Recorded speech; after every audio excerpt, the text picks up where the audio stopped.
So anyway, thanks very much for coming, as I say. We have apologies from Abu Bakr Abed. Unfortunately, he's not well and couldn't travel down today. But we have Ali Abunimah with us, and we're delighted about that. Thanks, Inmar. Yeah, my name is William. I work for Clare PPN, that's the Public Participation Network. And we're delighted to be able to co-host this meeting with the Clare Ireland Palestine Solidarity Campaign at a time. We're happy to do this at a time when many of our member groups and many people and community groups across Clare are doing their best to oppose genocide and famine in Gaza. Just wanted to mention as well that, as many of you know, one of my colleagues, Sarah, Sarah Clancy, who's coordinator of Clare PPN, in a personal capacity, she is currently joining. She's on the Summit Flotilla, and you can follow that at hashtag Global Summit Flotilla, or there's a website, globalsummitflotilla.org. So thanks again. We also found out this evening that Lee Brosnan from Ennis is also going on the flotilla as well. We'll do our best at Clare APSE to provide links and to cover it all, and we would encourage everybody to follow and provide whatever support is necessary, particularly if they get captured in financial wars, as happens. So, to the main event. Ali is a journalist, activist and co-founder of the electronic Intifada. He's one of the world's leading online publications on Palestine and electronic Intifadas. He's based in the US, but he's been active in the movement for justice for Palestine for over 20 years. He's the author of The Battle for Justice in Palestine and One Country, and he is a frequent speaker and commentator on the region, and we're absolutely delighted to have him here today.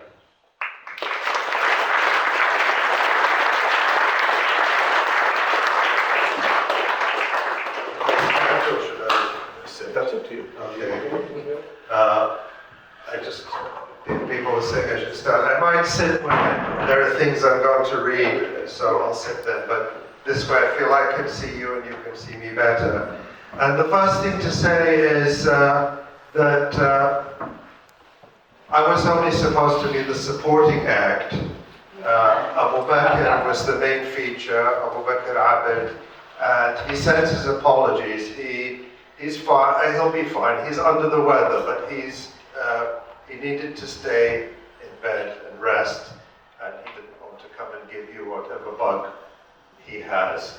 But I know that he was in County Clare a couple of months ago, and he desperately wanted to come back. He fell in love with County Clare. I'm not exaggerating. He was eager to come back, and I know he'll be back soon. He's an extraordinary young journalist, a genocide survivor, a Holocaust survivor, as he calls himself, quite accurately, who arrived in Ireland in April with a group of students evacuated by the Irish government from Gaza. And it's a miracle that he's here. I got to know Abu Bakr during this genocide. He wrote for the Electronic Intifada before the genocide. When I read his articles, I thought he was an older man with years of experience. For me, as he was one of our writers who we cherish, but he was a byline. I didn't know him as a person until the first time I spoke to him, which was in January 2024, a couple of months into this genocide. And then he got to know, or really the world got to know him through his appearances on the Electronic Intifada live stream and other channels and publications, but we're very proud of his place as part of the Electronic Intifada family. He, I think, stole our hearts in so many ways, but particularly when he showed us the yellow rose that he had nurtured and grown in the midst of the genocide, and it's become a symbol that I now see everywhere, which is just extraordinary. And he's told his own story. I won't retell it, but I will tell you that my part of the story is that, well, as he has told his story, he only agreed to leave Gaza after much cajoling, and when his mother finally told him that if you don't go, they're going to kill you and kill us all with you, which I think was a true statement, and one that only a mother would say, knowing that this was the only way to convince her son to go abroad and be safe. And my part of it was that we've done all we can and still do all we can to support our colleagues in Gaza, to amplify them, to provide them a platform through the electronic Intifada and through all the means we have to speak. But I would wake up every morning and the first thing I would do is check. I don't know how to put it less bluntly than this, but to check if Abu Bakr was still alive. And I did check every morning if I had received a message from our dear friend and colleague Rifat al-Aghir, until one day no reply came. That was on December 6th, 2023, barely 2 months into the genocide. And Israel has systematically murdered and is murdering journalists, the truth tellers. Just before it began this latest invasion of Gaza City, it murdered Ennis Sharif and 5 of his colleagues, as it murdered Hussam Shabat before, and murdered more than 240 journalists in Gaza, without whom the world wouldn't know the truth of this Holocaust. So I want to pay tribute to all the journalists, indeed to everyone who has become a journalist in Gaza by virtue of having a phone and showing us the truth that the RTE and the BBC and the New York Times and the Washington Post refused to tell. And to say how thankful I am that Abu Bakr is safe in Ireland, and how much I wish and pray that everyone in Gaza will be safe and this utter horror will come to an end soon. Sadly, I don't think it will come to an end soon, but I think it's up to us to end it. We have to bring it to an end, and I'm going to talk more about that. I came to Ireland in May. I arrived on the 17th of May, which was a beautifully sunny day, at least in Dublin. I know the weather can vary from street to street. It was a beautifully sunny day.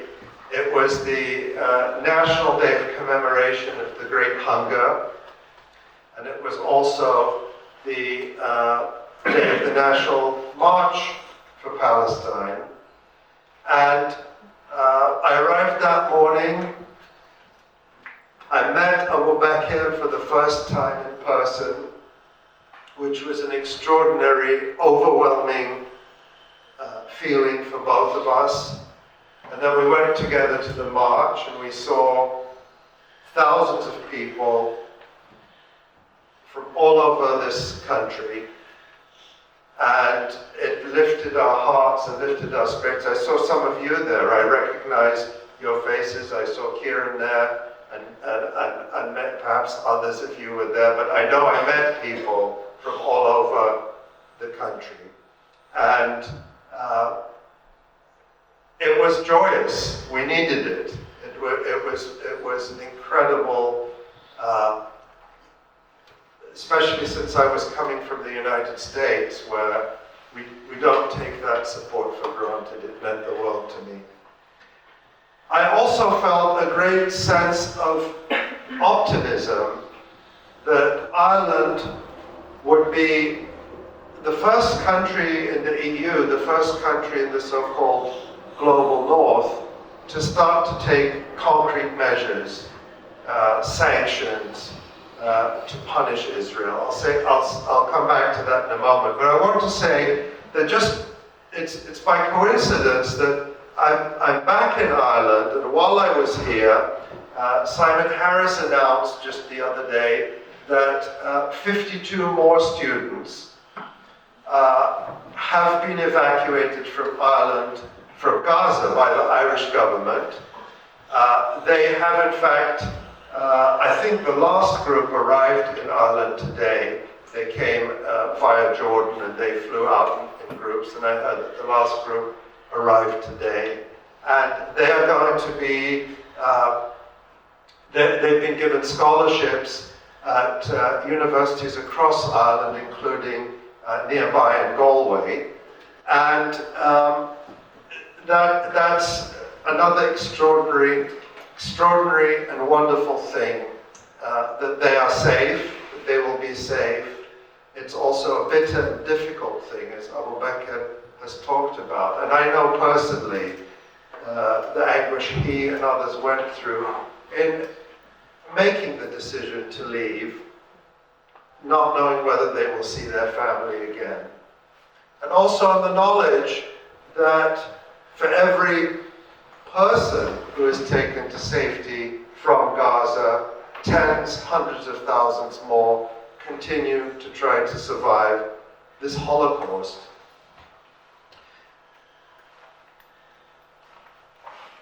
Simon Harris put out a video on social media announcing the arrival of the students, and I think he presented it as something that everyone should be happy about. I agree with him, and I think it's a wonderful thing.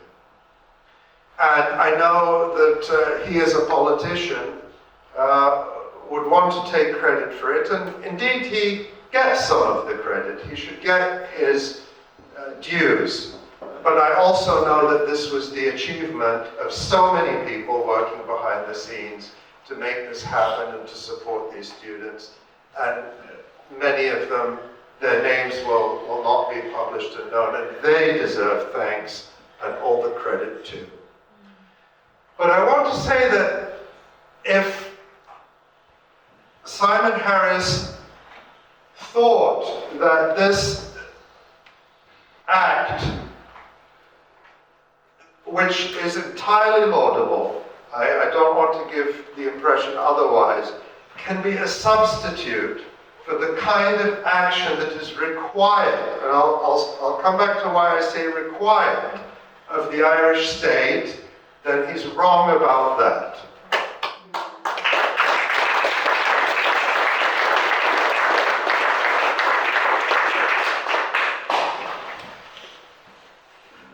When I was here in May,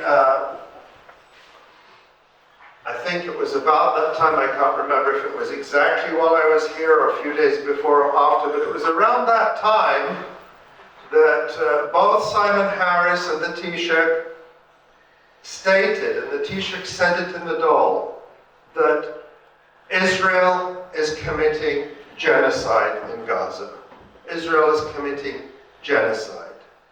And I believe, there have been statements from other European politicians, but I don't think that to this day there is another government, at least not in Europe, and not in the so-called West, that has stated that as an official position, as the Irish government has at the podium in the Dáil. It is the position of the Irish state that Israel is committing genocide, the crime of crimes.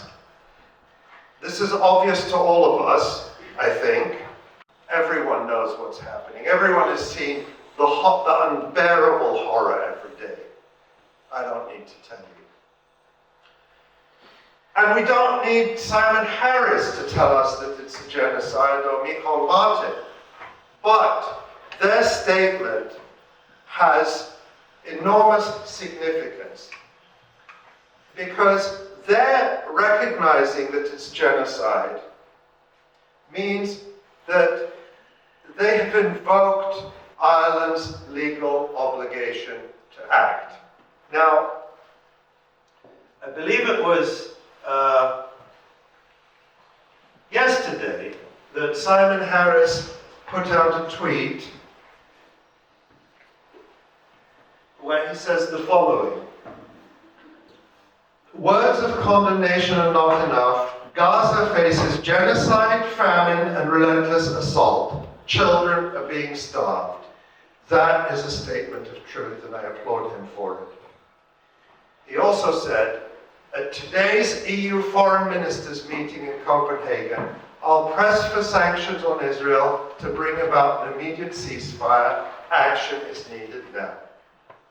Well, the EU ought to impose sanctions immediately. They ought to have done it a long time ago. They ought to have done it decades ago.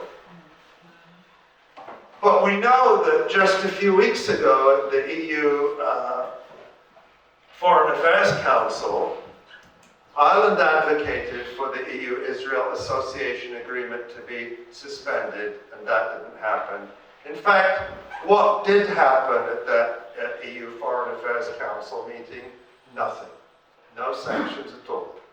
Absolutely nothing.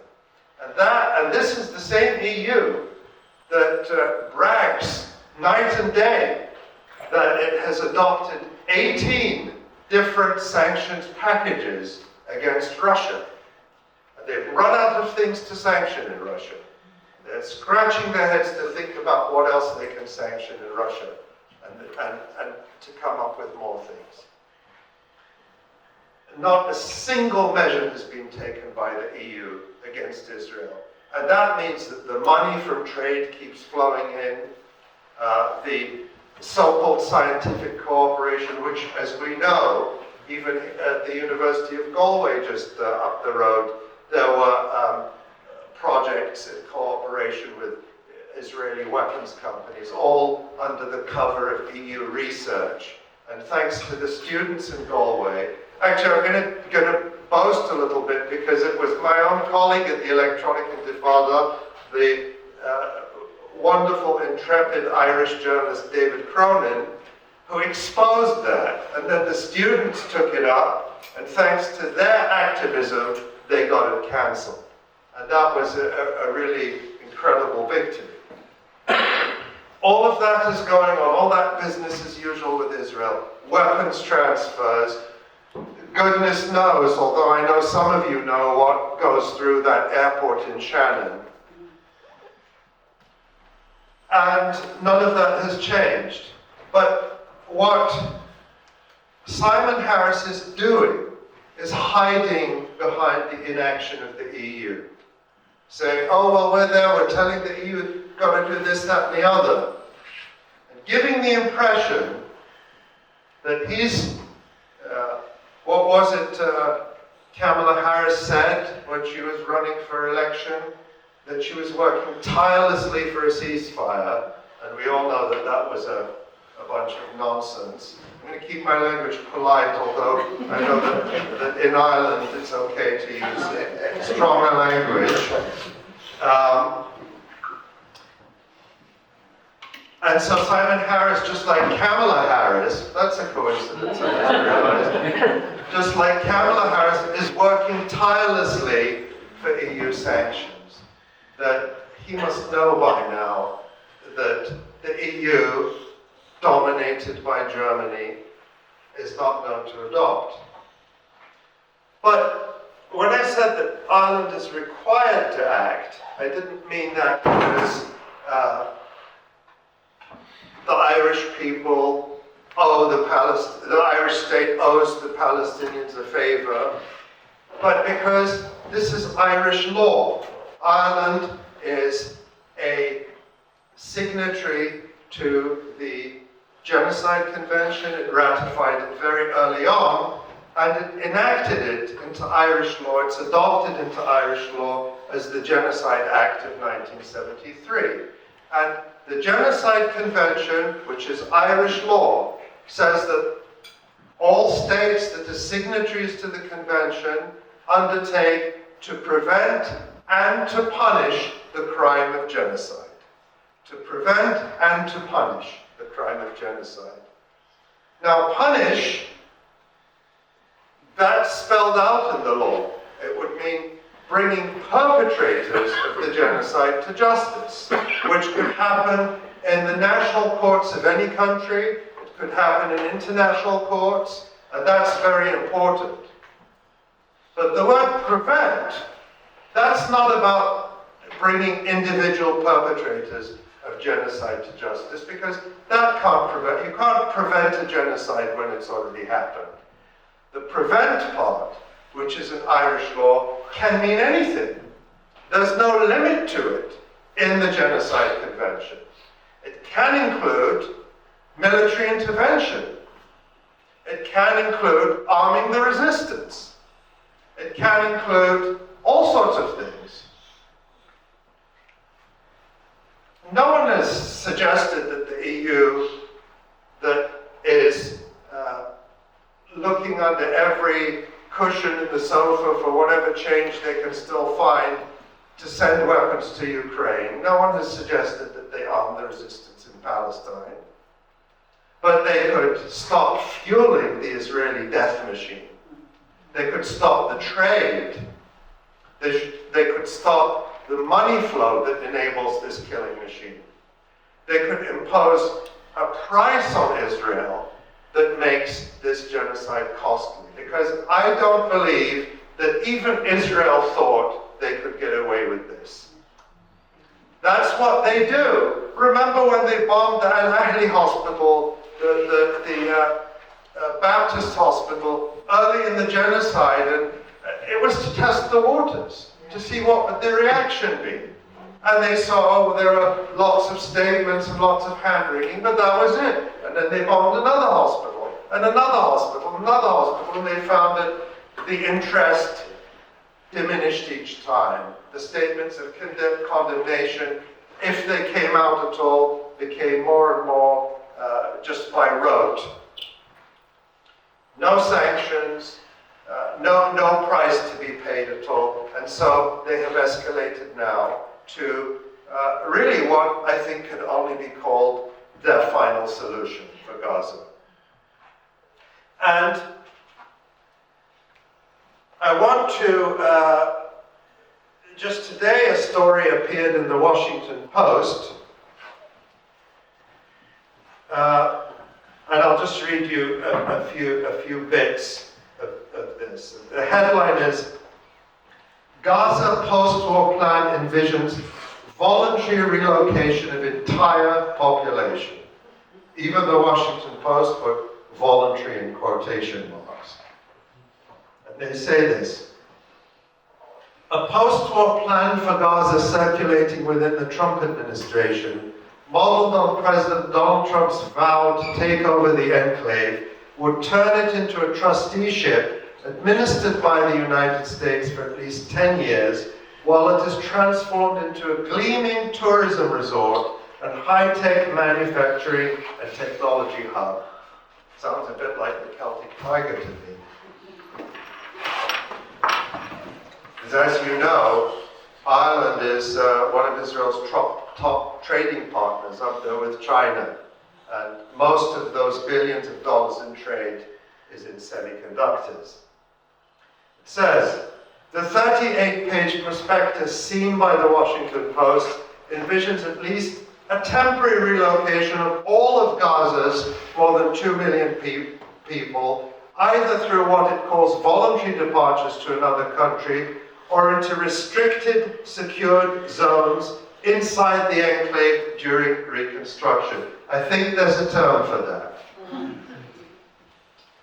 Those who own land would be offered a digital token by the trust in exchange for rights to redevelop their property, to be used to finance a new life elsewhere, or eventually redeemed for an apartment in one of 6 to 8 new AI-powered smart cities to be built in Gaza.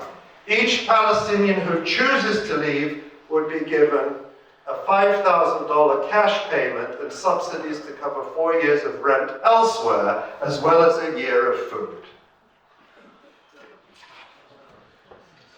I mean, it's dystopian beyond the worst science fiction nightmare dystopia you can imagine. It reminded me immediately of some history I learned in the past few years.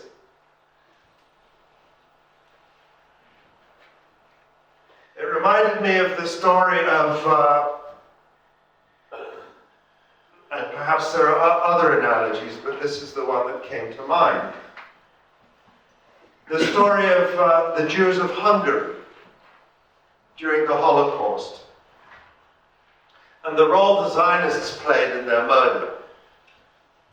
This is a well-known story. It was the subject of the banned play by Ken Loach, Perdition, and it was written about by Lenny Brenner, among other scholars. Tony Greenstein has written about it in his more recent book about the Zionists and the Holocaust. And it was well known in Israel because it was the subject of a famous trial there. This was the story of Resko Katzner, who was the head of the Zionist organization in Hungary, and he collaborated with the Nazis. And basically,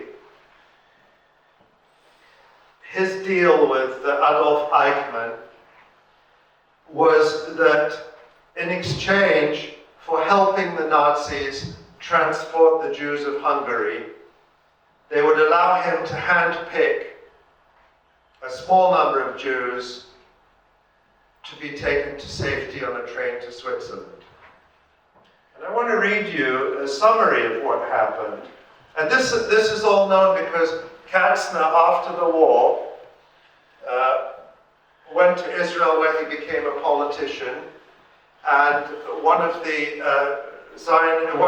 an Israeli journalist exposed Katzner's collaboration, and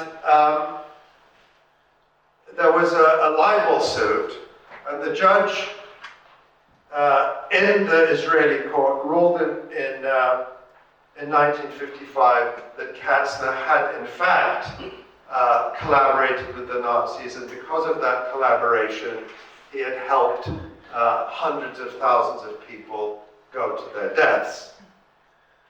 And Katzner was later assassinated in Israel. Now, how did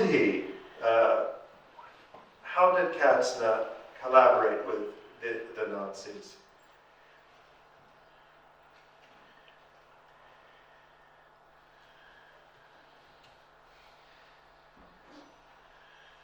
So I'm just going to read you a couple of paragraphs from an article summarizing this history we published a year or two ago by my colleague Asa Winstanley.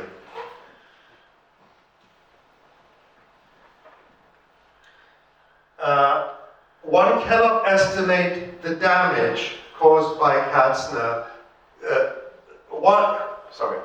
One cannot estimate the damage caused by Katzner's collaboration and put down the number of victims which it cost Hungarian Jews, wrote Judge Halevi, the Israeli judge, in his ruling.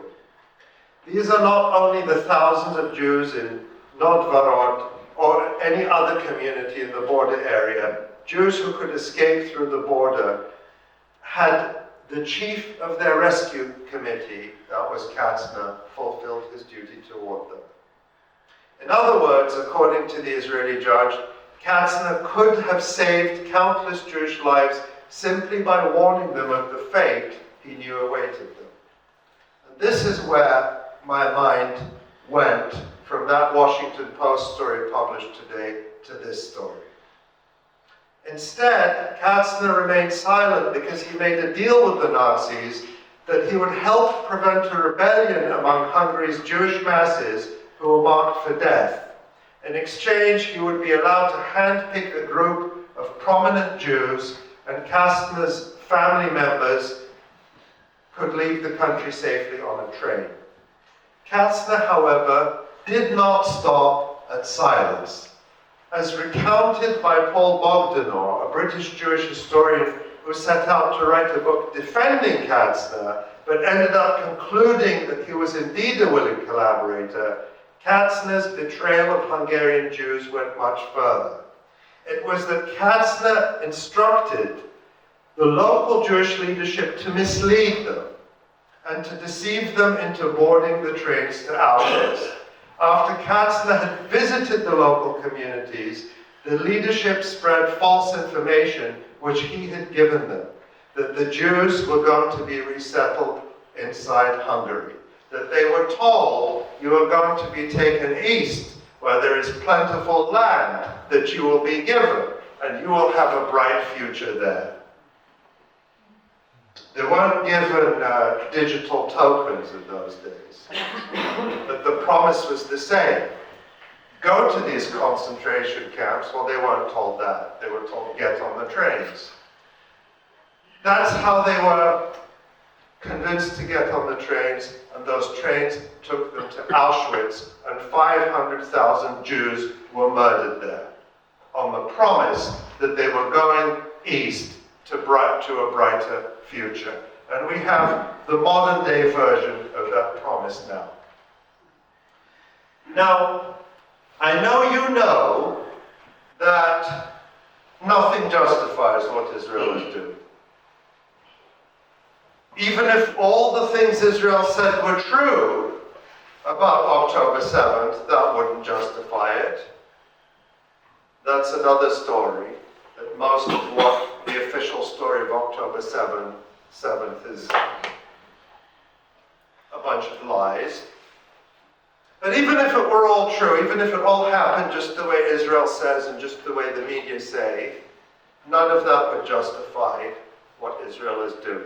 But I still hear from time to time that people saying, why did the Palestinians, why did the resistance give Israel the pretext to go in and do what it's doing? That this was a gift to them, and Israel could go in and do what it's doing. And my answer to that is that there is nothing Palestinians could have done, nothing they could have done to prevent Israel from carrying out this evil that we're seeing now. That it was written for them and planned for them. And when I said Israel didn't think it could go this far, what I mean by that is not that Israel didn't have the intent, but they didn't think they could get away with it. The intent was there, and that's what I want to tell you about now. I won't go into a long history about Gaza, but just the summary, as many of you will know, is that prior to 2005, well, Israel occupied Gaza in 1967, and then it started putting settlers in. And prior to 2005, there were settlers in Gaza, Israeli settlers, just like there are in the West Bank. And there were a much smaller number. There were about 7,000 settlers there who occupied 40% of the land in Gaza. So 7,000 settlers get 40% of tiny Gaza, and at that time there would have been, in 2005, about 1.5 million Palestinians in the other 60%. Of course, the settlers, as always, as the history of Ireland will tell you, I don't need to tell you, the settlers always take the best land. But Israel found that occupation increasingly untenable in that form.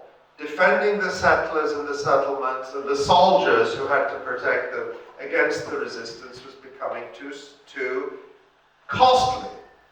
And so the Israelis came up with this idea that they called redeployment or unilateral separation. And this happened in 2005, where Israel actually removed the settlers from Gaza, removed its occupation forces from inside Gaza, and moved them to the periphery. And that was the beginning of the siege, the blockade, that continues to this day, which intensified around 2006, 2007, after Hamas won the elections. And at that time, some of you may remember this so-called redeployment and separation was also marketed as something wonderful for Palestinians. You can go back to the press articles of the time, and we were told, oh, this is a new start for Gaza. It will be the Singapore on the Mediterranean. That all sorts of projects will be built, and greenhouses will be built, and high-tech cities and so on. The same stuff you're hearing now, but they didn't have the buzzwords like AI and all of that 20 years ago. The dream gets updated as time passes. And that's how it was marketed. But that was never Israel's intent. What was Israel's intent? This was revealed, among others, by one of the Israeli Prime Minister at the time, Ariel Sharon, the notorious murderer of Sabra and Shatila refugee camps in Lebanon. He was the Prime Minister in the early 2000s. And his advisor,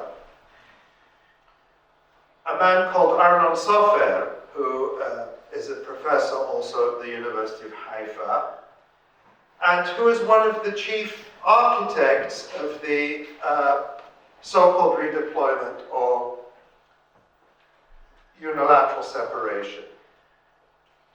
And this is what Arnon Sofer said, describing the future of Gaza in an interview in the Jerusalem Post published on May 21st of 2004.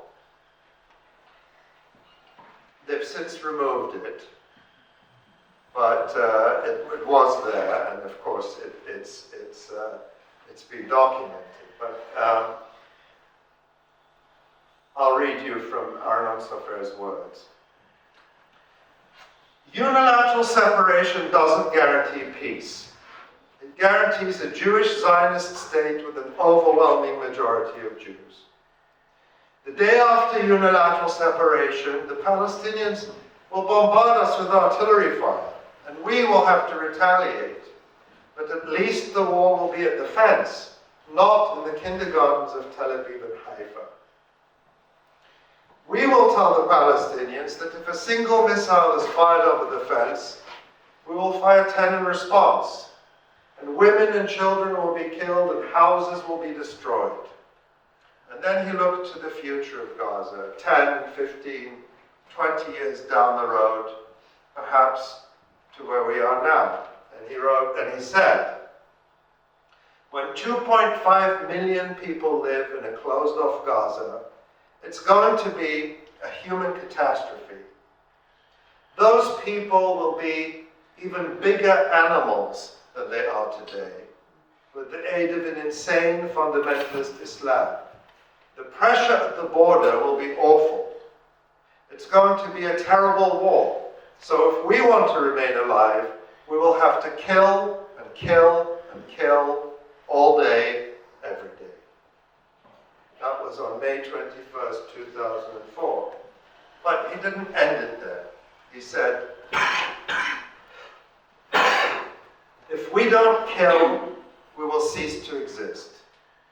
The only thing that concerns me now is how to ensure that the boys and men who are going to have to do the killing will be able to return home to their families and be normal human beings. That was Israel's vision for Gaza, always. And Gaza itself, I heard recently from Clare that Professor Ilan Pape recently spoke in Limerick. He's, of course, an Israeli historian and one of the so-called new historians who in the late 1980s began to corroborate, or let's say belatedly corroborate, the Palestinian account of the Nakba using Israeli archival sources. And that's, a long-known phenomenon that those who have lived through such horrors are not believed. It's only when people from the community that perpetrated the horrors start to say it that it becomes validated. But in any case, Ilan Pape is a remarkable man and human being, and We had him come on one of the Electronic Intifada live streams several times, but in one particular way he spoke about the history of the Gaza Strip. I mean, the Gaza Strip was never a historical entity. Gaza City was, of course, and Gaza City and the port of Gaza is one of the most ancient, continuously inhabited places on earth. Its history spans thousands of years of continuous habitation, commerce, trade, culture, and all of the human activities. But the Gaza Strip was always intended as a dumping ground for Palestinians who had been ethnically cleansed, or it became that, because today more than 70% of people in Gaza are refugees from other parts of Palestine and their descendants. And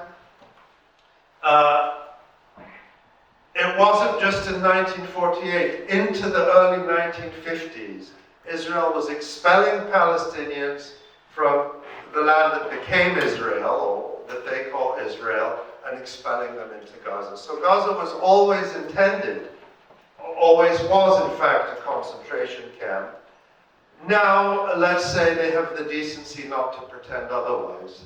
They just more or less say it openly, even though they still dress it in this fantasy vision of AI towers and smart cities, and maybe they'll call it the Gazan tiger, I don't know. But genocide was always the Zionist plan for every part of Palestine, not just Gaza. And so it should be clear to us now that any talk of a two-state solution is an attempt to nobody talked about how are we going to get the Nazis and Jews to live in peace together. You don't make peace with people who commit these crimes. There is no future for Israel. I want to say that clearly, that this genocide is causing unbearable and unspeakable losses and pain that we cannot really even comprehend or wrap our heads around at this point. But no entity that perpetrates such crimes has any place on this earth. As a political entity, as a state, it has no future. Zionism, as an ideology, is the worst of the worst. It has no place. It's not a religion. It's not an identity. Don't let people tell you that. Don't let people tell you that, if you say you're an anti-Zionist, you hurt my feelings. Nobody is born a Zionist. It's a choice. It's a choice to be the worst of the worst. It's an evil ideology that has to be fought and defeated. And on that I want to say that Palestinians have every right to fight and defeat it. And they're doing it with such heroism. And when you see in Gaza, my colleague, for those, I know many of you are regular viewers of the Electronic Intifada live stream. If you're not, go on YouTube and watch the segments by my colleague John Elmer, where each week in, week out, he shows us the videos filmed by the resistance of their operations against the Israeli army in Gaza, causing them significant losses. Now, those losses have not been enough to stop this Holocaust, but they have prevented Israel from taking control of Gaza. To this day, yesterday, the Israelis admitted to what they call a difficult security incidents, where their soldiers are being killed and injured by the resistance. The resistance fights the Israeli army. The Israeli army murders civilians. And every time the Israeli army loses soldiers, they take it out by bombing a hospital, bombing a refugee camp, bombing an apartment building.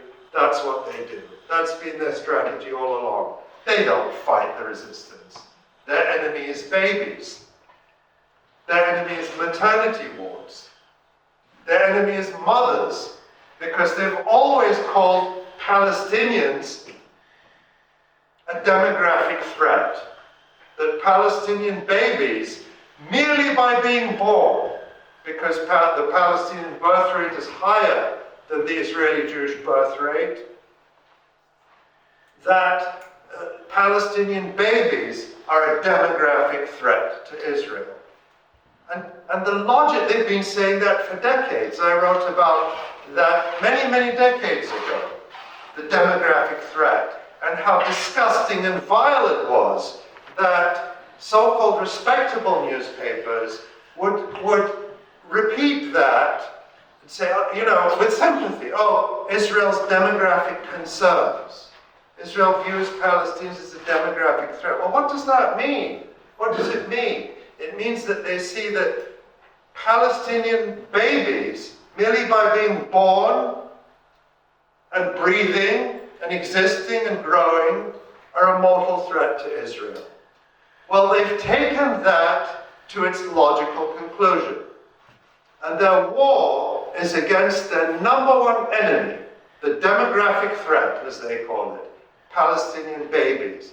And yesterday, or rather on Friday in Dublin, Abu Bakr, who should be with us tonight, spoke about what he witnessed with his sister, who was 4 months pregnant at the start of the genocide, of her having to give birth in those horrifying conditions, and the attempt and her efforts to try to give life to her child after the child was born in these conditions with no formula. And if you're lucky enough to get formula, no clean water to mix it with, so that your child is at risk of death from infection because the formula is made with contaminated water. Well, everyone knows nowadays that breastfeeding is preferable to formula in ideal conditions, except that how will women breastfeed when they are malnourished and they can't produce breast milk? And multiply that by all the women, all the mothers across Gaza. And that's the thing that our friends and colleagues in Gaza tell us always, that we can bear the pain of hunger, but we cannot bear to see our children starve. And so that's why people will go, even when they know that it's near certain death, to these so-called Gaza Humanitarian Foundation aid sites, where they're massacred trying to get a bag of flour or a box of whatever it is they put in there. This is a Holocaust in the open. And it's not going to stop unless we stop it, because Israel isn't paying a price. They are paying some price, but it's not enough. And so this comes back to Ireland, that Simon Harris is very good at talking and saying something must be done. What he's not good at is actually doing that thing. And you all know better than me what the demands are. The minimal demands would be, from Ireland's perspective, to pass the Occupied Territories Bill, which doesn't even address Gaza. It's not even about the genocide. It's about the settlements in the West Bank, where we could talk for another hour, I won't, about the pogroms escalating in the West Bank. That should have passed 18 years ago. Kieran wrote for the Electronic Intifada about that in 2018. We've been hearing about the Occupied Territories Bill. This Dublin now being the centre, the Central Bank of Ireland being the centre in the EU for facilitating the trade in I don't call them Israel bonds, I call them genocide bonds. Because that's what they do, they finance murder. These are minimal measures. And yes, I know that Ireland is, well, like every Western society, it's not an equal society. And sadly, you see, just as we're used to seeing in the United States, unhoused people in the streets of American cities, I've seen them now in Dublin. But there's a lot of wealth in Ireland, and we know that that's tied to the relationship with the United States. It's tied to Ireland's membership in the EU. But I can't believe that a country like Ireland can't find other partners in this world than that brutal, murderous, illegitimate settler colony. I can't believe that Ireland has to have so much trade, or any trade at all, with Israel. And I'll just end with this, that when I came in May, and that was the first time I met Abu Bakr, and we went, you know, it was a very busy week, and we had finally a day when we could relax a bit, and I thought, let's go to Wicklow. It's a beautiful county, and it's very close to Dublin, just a short drive, and you feel like you're a million miles away. And we ended up in Wicklow town, and we were walking there near the water, and there was this big monument that had been put up, I believe, in 2016, with the proclamation of the Irish Republic of 1916. And Abu Bakr had never seen it or heard it before, and so we sat there and we read the stone from beginning to end. And I said to Abu Bakr, I said, read these words, and in your head translate them to Arabic. And in Arabic, it sounds like a statement the resistance could have made in Palestine. And we read that proclamation, and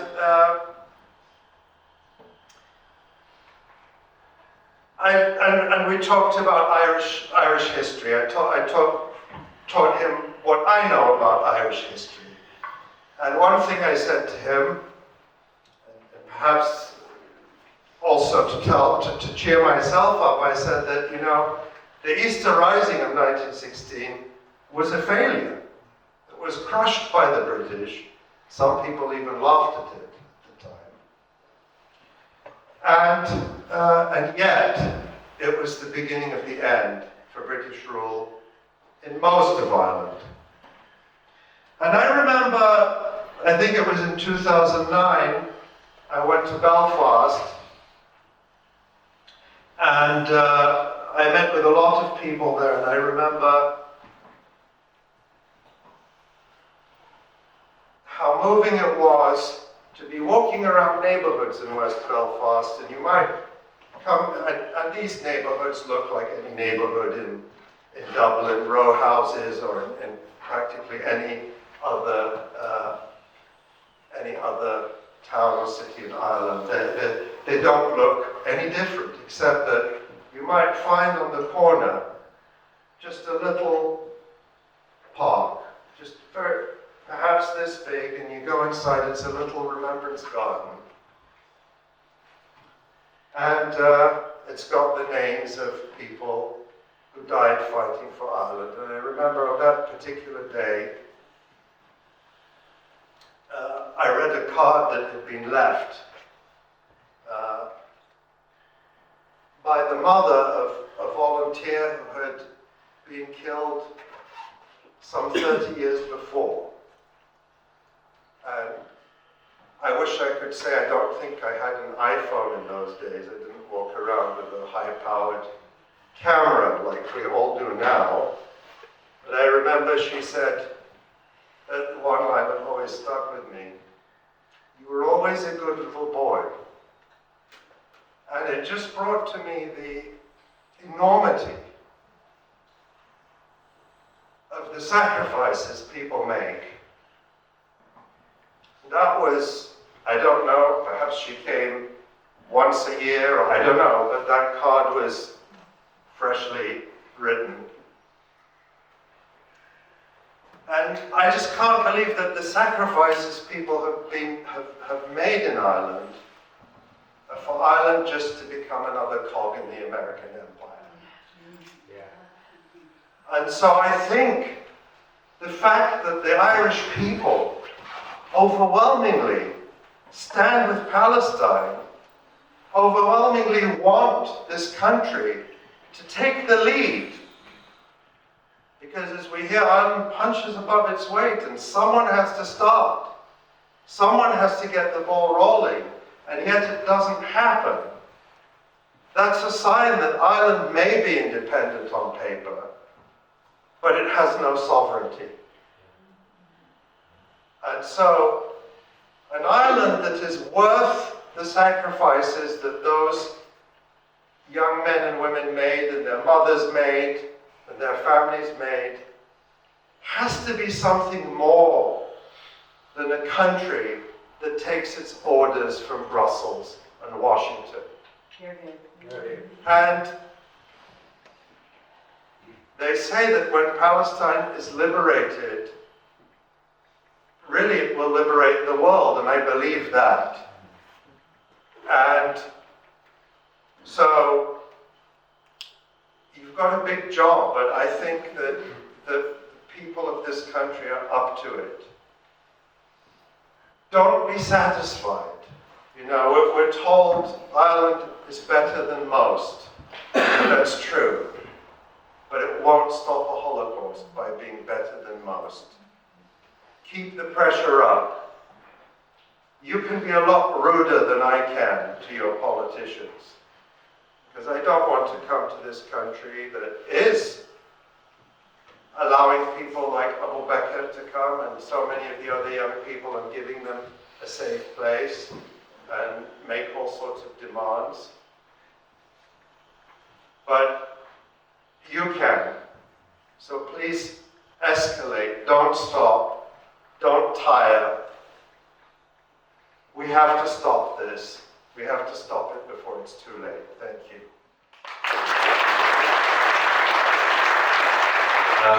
And just to stress, electronicintifada.net for all of the sort of things that Ali has spoken about, and the podcast every Thursday available on YouTube or wherever else you get your podcast from for free.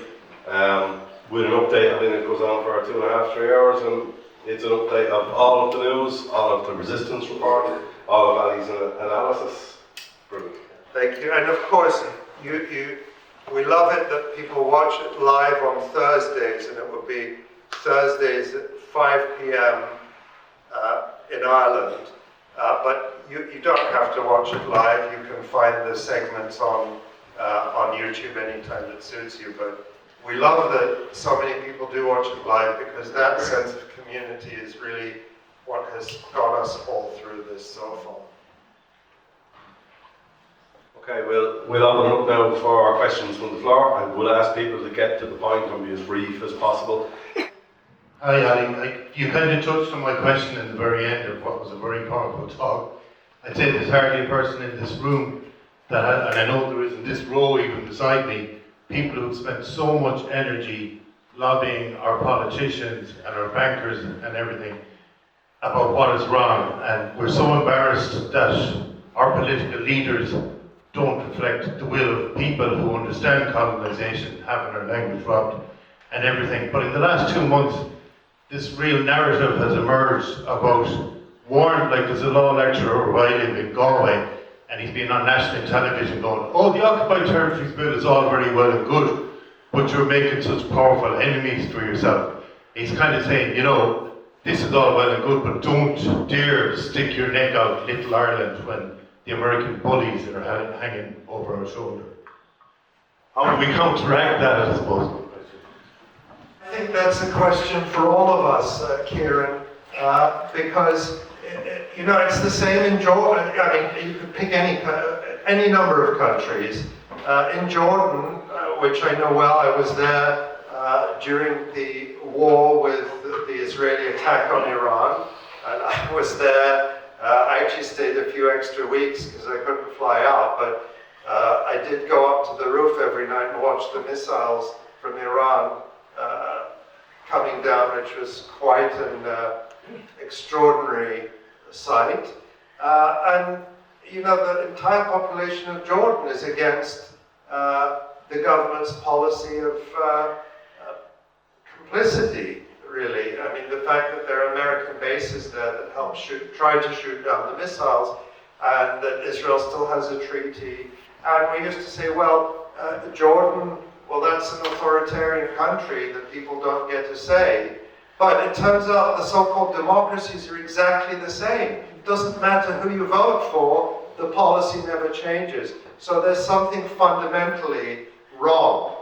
And it's not just a problem Ireland has, it's all over Europe and it's all over the West, that these elites who control everything are absolutely unaccountable to people. You don't get to say anything. I mean, anything significant. Who was it who said, if voting mattered, they would outlaw it? So, there's a deeper rot there. But I do think we cannot see it in isolation. It is about empire. These countries are vassals of the Ireland. I'm definitely old enough to remember the Cold War in the days of the Soviet Union, when we were told that the states of Eastern Europe were satellites of the Soviet Union. These were just puppet states, and it was sort of a derogatory thing. Well, Ireland is a satellite of the United States. The UK is a satellite. These are satellite states with puppet leaders. And I hesitate to say something like this in Ireland, but Margaret Thatcher was a better leader than what you get. Someone absolutely atrocious and horrible, but she had better positions on Palestine than Keir Starmer. Imagine that. Someone so atrocious, someone so stained in blood. And I'm glad that you didn't, no one threw a shoe at me. But, these were people who, they in all their conviction for right or wrong, they stood for something. These people don't stand for anything. They're empty suits and they follow orders. And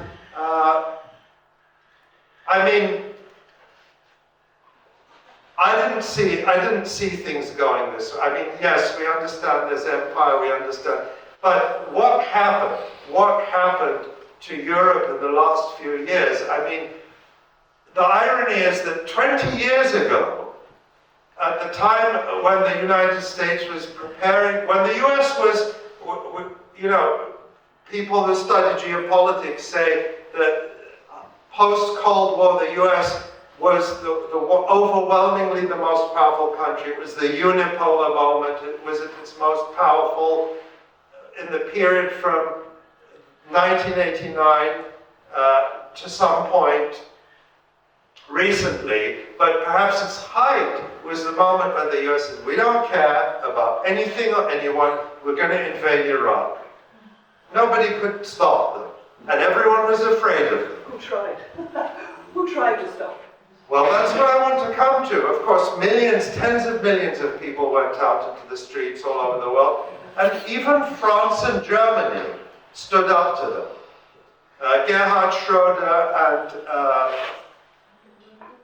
Jacques Chirac and Dominique de Villepin, they made those speeches in the UN Security Council. They refused to take part.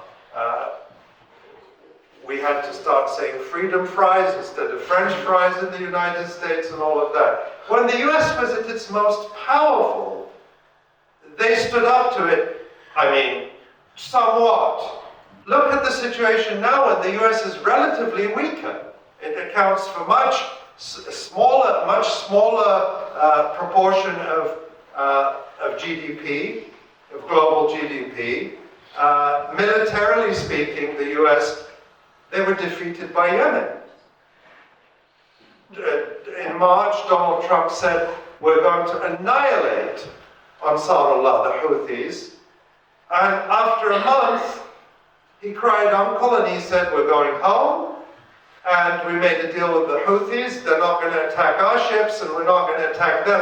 Of course, the Houthis were never attacking American ships in the first place. They were only responding when attacked.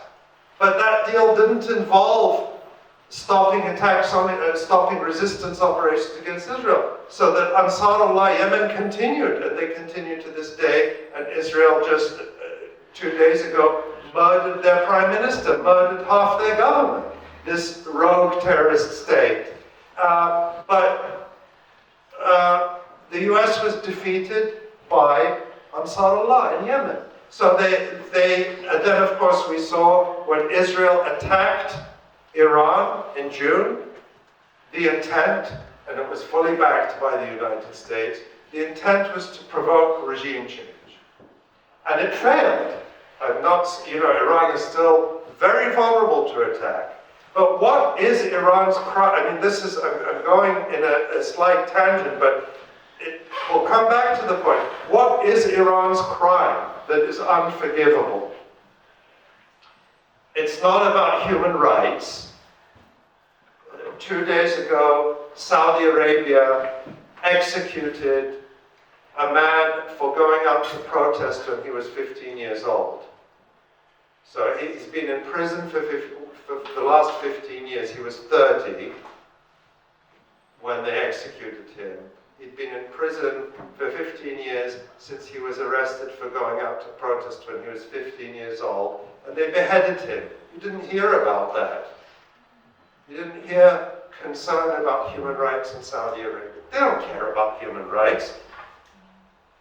Their problem with Iran is it's sovereign. It's a sovereign country. And it doesn't take orders from the United States, and it supports the resistance. So the fear, Big Brother America is going to punish us, it's a genuine fear. I mean, it's not without foundation. Now we see Donald Trump is angry at India, so he's put tariffs on India 50%, and whoever it is. But is that the country? Is that how you want to live as a country? To be in fear of the United States, getting out from under a bully, getting out of an empire, is costly. Palestinians are paying the horrendous price of being liberated from settler colonialism and this brutal empire. I hope, I pray no one else would have to pay such a price. An island, there might be some price. Perhaps some companies will leave. Perhaps, Donald Trump will put tariffs on you. Perhaps, I don't know what it could be, but is there no alternative future for Ireland than to be an outpost of the American empire and a tax haven for Google and Intel and whoever else? There may be some pain to transition out of that, but it's your future. So, I mean, that's far beyond the scope of what we're talking about today, but that's the price. That's what it means to be sovereign, to say, we, Ireland, will not participate, will not be complicit in this Holocaust, and to be able to take and implement that decision. And today it seems Ireland is not sovereign, because the people cannot enact their will through their own government.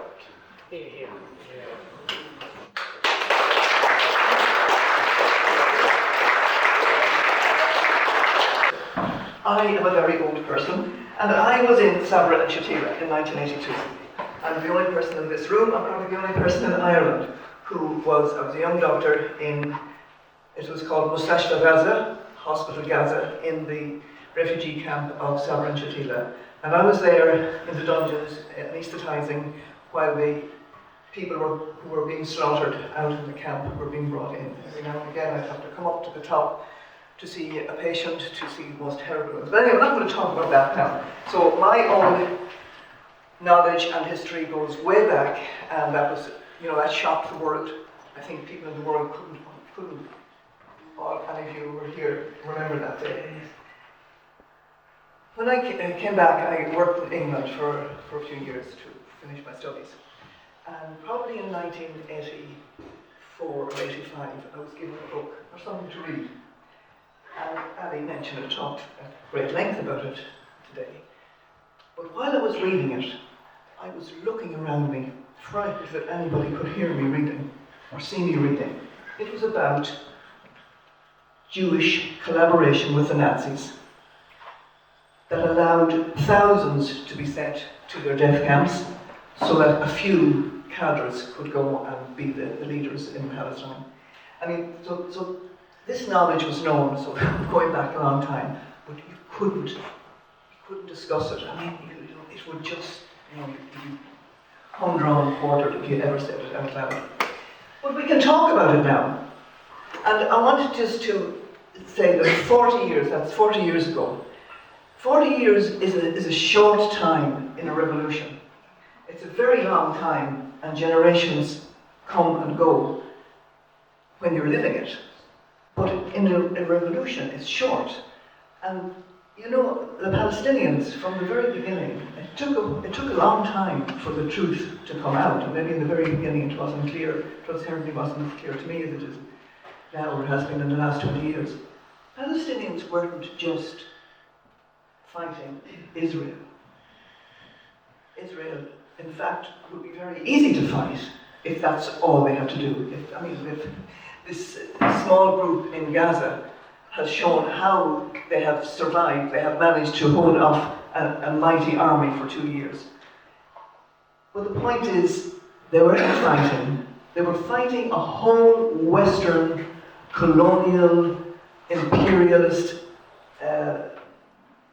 thinking and acting, because nobody was sincere about actually liberating Palestine. If you think of it, Palestine was free until the Western powers began to interfere.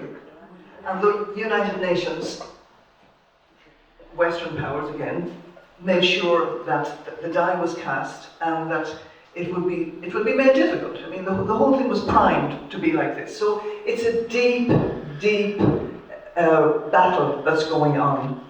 In what you could almost say it's the battle of good against evil. I mean, it's like that. But it just brings me up to when I said to you that I couldn't talk about this terrible thing we had discovered in the books, which we can now talk about. In the same way, in the last 2 years ago, everybody was falling over themselves to have to apologise for what happened on the 7th and the terrible thing that happened, that Hamas did. But of course, it doesn't. What happened later didn't justify it. So everything that was said had to be prefaced by saying how terrible it was that Hamas were, what they did. Everything taken out of context. So a whole generation of people who didn't have the benefit of knowledge that I had, when I go dismiss that bullshit, they didn't have that. So a lot of people had to rely on those sentences. And when I heard Simon Harris, when he came up to Canberra, we had a chat with him, how great he was because they had recognised Palestine, or were about to recognise it, and how Hamas was a terrorist organisation. I really just wanted to slap him. I wanted to slap him so hard to tell him how stupid you are, you stupid man. But all I could think was, you stupid, ignorant fellow, you know nothing. But I did not say stupid, ignorant. I just said, keep your cool for the moment, we have other things to do. But this is it. They learn off these cliches. He doesn't know what he's talking about. If he knew anything about the Palestinian situation, he would know that what was September 7 was the most spectacular prison outbreak ever recorded in history. That's what it was. A spectacular prison. And of course there were casualties, or as I think they say in the English, collateral damage. But our leaders have to still make excuses for what they perceive to be Hamas. But I hear the language changing recently, and I think we can thank NECAP and all those other lads and women. They're talking about resistance. And you know what? We all have to talk about the resistance now. So we change our language to let them all know that we understand that this isn't a thing that happened willy-nilly 2 years ago. That the resistance has been going on for 70-something years, 75 years, 78 years, I think. And the last, huge resistance is ongoing at this very moment. So we must never be afraid to talk. Whether we like or don't like Hamas or whoever is leading the frame. Once upon a time, PLO was a terrorist organization, and then next thing they're in the United Nations holding the olive branch. So things change, and revolutions, as I said, I say to even my Palestinian friends, and I don't know if it helps, but I do tell them, that our revolution, that my ancestors fought, went on for a long time, and you don't stop until there's an answer, until justice is done. And that's very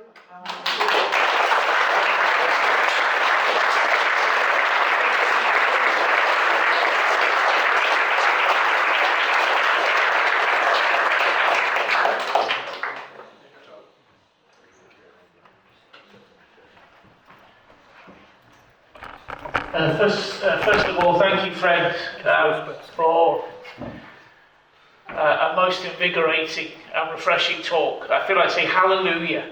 I really do, to hear some aspects of the bold truth said so eloquently.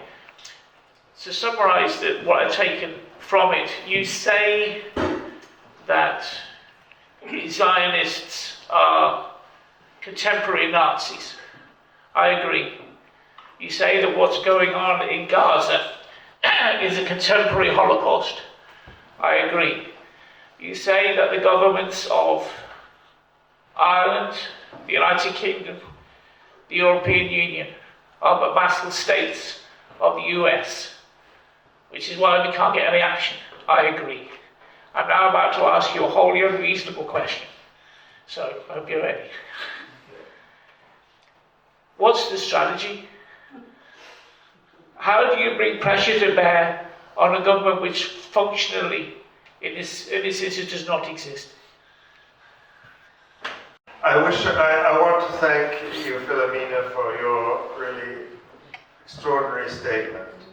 I felt it deeply, and I learned now that I hadn't known before, though we've been in touch over many years. I never knew before that you were in Sodra and Shatila, and I want to thank you for that and for all your words. And for the question, I think we're at a moment of historic crisis in the so-called West, and it's a bigger question than I know the answer to. I think we're all struggling with it, but I think we know that the systems aren't working the way they're supposed to. But the only thing I can say is that, it would be very easy for people to become cynical and disengaged, and I think that's not the answer. I think that people need to be more mobilized and more active. Their voices need to be louder. The pressure needs to be louder in every way. And we can't exclude that, in fact, I think it's certain, I don't know where or how, that we will win. We have to. And I don't know where the more vulnerable points of pressure are. I think that that's something that in Ireland people are working to identify and focusing their efforts. Now if we talk particularly about Gaza or Palestine, and not some of the much bigger questions that face us, which are real, because there's also an element to that can be demoralizing. If we say we are vassals and our governments have no power, we might talk ourselves into a situation where we say, well, there's nothing to be done. And I don't think that's the case, because one thing you learn about history is that rebellions of all kinds are often met with great repression, but they often overcome it and succeed. And I think the fact that IPSC across this country is focusing the pressure on particular points. Obviously, we want Ireland to do much more than stop facilitating the sale of the genocide bonds, but to focus the pressure on that may be a very good strategy, along with other demands, and hopefully a victory there will build momentum, build motivation, and encourage people to get more involved. I mean, these can seem like small things, small victories at times, but they add up. I'll give you another example. Just a few days ago, the city of Burnaby in British Columbia in Canada voted to become an apartheid-free, Israeli apartheid-free community. It's a fairly sizable or medium-sized city in Canada, but this is, Canada being a settler colony, this is not normal in a country like Canada, but people brought it about. The Apartheid-Free Communities campaign, we've had the people involved in that on the electronic Intifada live stream, and so we have an episode that explains all about that. Is a way for people to bring these issues into their local communities, into their county councils, and to force people to have a discussion about it. This doesn't answer all the bigger questions, but it's a means to build power and mobilize people and win victories that also have a material effect. Clare, who's down the back of the room, was telling me earlier about the Clare County, was the Clare County Council, right? That passed a measure to ban procurement of any goods from Israel, and this is being repeated. I'm old enough to remember that this is how the momentum built for the South Africa anti-apartheid campaign in the 1980s. What we have to remember, there's this recent book that came out, the title is very striking, One Day Everyone Will Always Have Been Against This.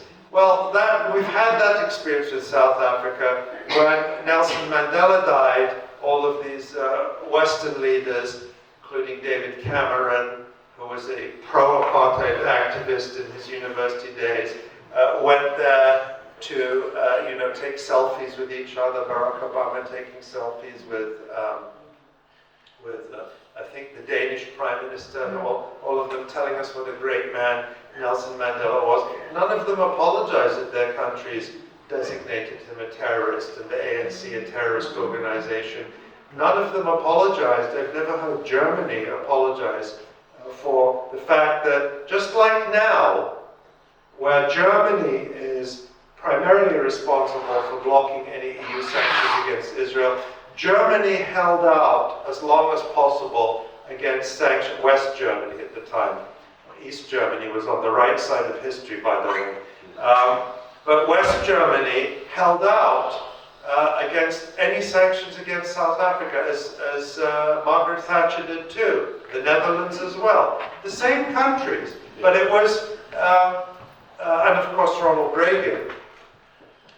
But it was these bottom-up campaigns that eventually forced the governments to act. And we may be near that day. I think there will come a point where it starts to happen. So, they know, Simon Harris, the Irish government, They are feeling the pressure. This is why he's out there every day saying something must be done. Because he's trying to cave to the pressure. If he didn't feel the pressure, he wouldn't be trying to do this. So this is a moment to really continue to escalate.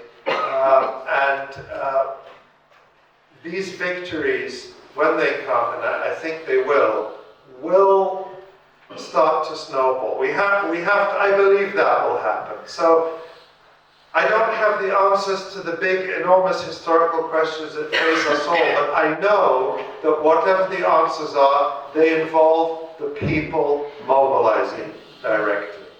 And Ireland is a country that is very good at that, and it has to continue. Thanks very much. Okay, we're running pretty late now, so we'll start to wrap up if that's